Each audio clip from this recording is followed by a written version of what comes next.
One of the most anticipated movies in a long time is about to come out. The Dark Knight Rises.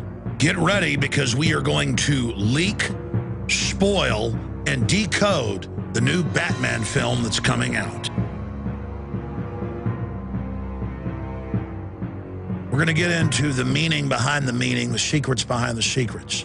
But first, understand, this is one of the most successful propaganda franchises out there selling tyranny. For all of you that say it's just a movie, for more than 50 years, the Department of Defense has paid and financed for most major action films. They all have a unified propaganda message selling you on the idea that you're powerless and that you can't protect yourself. Only shadowy groups, by violating your rights and liberties, can keep you safe. Throughout the Batman franchise, any vigilantes other than Batman are powerless, pathetic, fat, stupid, or psychopathic. To understand the conclusion of the Dark Knight series, we first have to go back to the beginning. In Batman Begins, a secret society known as the League of Shadows, led by Ra's al Ghul, played by Liam Neeson, seeks to put a poisonous psychotropic drug in the water supply to drive Gotham, the archetypal New York, into total insanity. Then he will bring order out of the chaos. And as all informed people know, governments have been fluoridating water supplies for more than 60 years, causing brain damage and cancer. So we see here in the first installment a revelation of the method, or the power structure, showing you how they operate. That there are secret societies that manipulate for good and bad. Bruce Wayne, the aristocrat, the banker, the globalist, has his secretive system, and then there's the evil outlanders trying to come in and take over. In part 2, Batman, the Dark Knight, we're introduced to the Joker. Now let's analyze the underlying messages here. He is a nonconformist, a libertarian type who makes his own clothes and burns money. Nothing. No matches on prints, DNA, dental, clothing is custom, no labels. He doesn't go along with the mainline consumerist corporate culture. And so he's got to be a murdering psychopath who enjoys blowing up hospitals, bridges, ships, and killing police officers. But our hero, the rich banker industrialist Bruce Wayne, have developed a system to hack into cell phones and use them to create a sonar system that can give them a three-dimensional view of what's happening by using Defense Department technology they were developing to hack into all the cell phones and use them as audio microphone systems. They're able to save the city because they violate everyone's rights and spy on them without warrants. So again, it aids and abets and gives comfort to criminal elements in the NSA who on record are spying on the American people and using all of our appliances, from smart meters to computers to smartphones, to spy on us. All of it is pro-tyranny propaganda.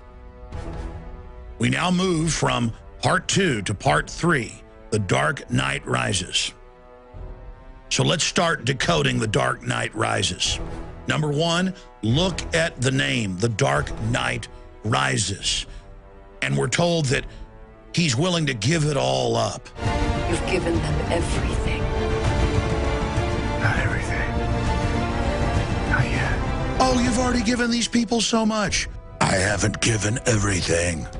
So he's this Christ figure, this dark Christ who is fighting the evil secret society led by Bane, who is coming to destroy Babylon, the beautiful city. Here's a few juicy spoilers. Batman gets his back broken in a fight with Bane. At the end, as Bane is dying, we learn that he's a Darth Vader character who can't survive without the mask, which is the recurring cyborg archetype that humanity can't live without machines. Who is Bane? He's a symbolic demon, a destroyer, a symbol of the Hegelian dialectic. order out of chaos. To the conscious mind, these symbols don't register. To the subconscious, they are clear commands, just like you're a computer. The power of Hollywood, the power of images to program the mind is not debated. And the Pentagon and Madison Avenue know that. Remember back in 1975, when for more than 2 years, the beaches were almost empty in the United States and areas of Europe and Australia because people were so scared that a giant shark was going to eat them? Psychological warfare chiefs certainly paid attention to that.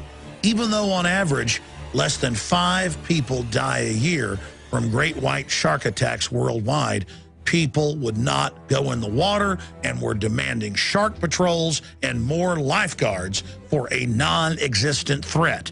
And that's what these movies do, not just these Batman films. Every one of these films has terrorists blowing up major cities constantly to create the psychological illusion that there's big sharks out there that want to eat you, and there's terrorists under every table that want to attack you and your family. And you notice at the end of Jaws, the shark has been killed. He's been defeated, but still the beaches remained empty.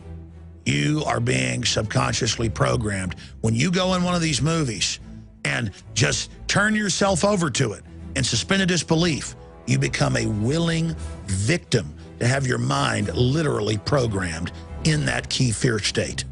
Because when the mind is in that fear state, it is wide open to be reprogrammed. And now in the new film, we see the football game blown up. We see the police helpless if the state doesn't take every right we've got and turn our children against us and set up highway checkpoints and launch 30,000 armed drones and listen to our phone calls, then none of us are safe because the non-existent threat of Osama bin Laden and Al-Qaeda and Bane are going to get us. The key to understanding why the social engineers want males in an arrested development junior high mentality state is simple. Through thousands of films and video games, we are bombarded with the idea that threats always come in the form of a giant evil monster or terrorist who openly announces themselves, not through slow cultural death. And men are presented with an idea of Arnold Schwarzenegger, the Herculean figure, or somebody like Batman, defeating the enemy all by themselves because the public is powerless. That's why now when I talk to so many men, they say, oh, you're such a hero. You go out and confront politicians. You go out and, fight for freedom. I'm glad you're there. What do you mean? I'm just an average person like you. We're not fighting big green Martians from Mars. We're not fighting shadowy groups like Bane, unless you talk about the private Federal Reserve that's hijacked this country. We're fighting the New World Order. We're fighting a corporate takeover system with regulations and red tape that doesn't announce itself as an enemy, but that just oozes in with bureaucracy to dominate and usurp our lives. We're fighting the UN and Agenda 21 and a federal government bought and paid for by foreign interest engaging in treason. When you're conscious or awake, aware, watching, when you don't suspend your disbelief, you see the programming, the manipulation, the hypnotic suggestions right there like it's written on the wall. But when you're unconscious, like the general population, you are wide open to be victimized by this programming. Hey, I like a good action, adventure, and movie as much as the next person. There's nothing wrong with enjoying a film if you're aware of the implanted images. But it's important that people become conscious of the manipulation that's going on. So please share this presentation with your friends and family and visit Infowars.com/Batman, where we've posted some other examples of brainwashing that are taking place in our culture.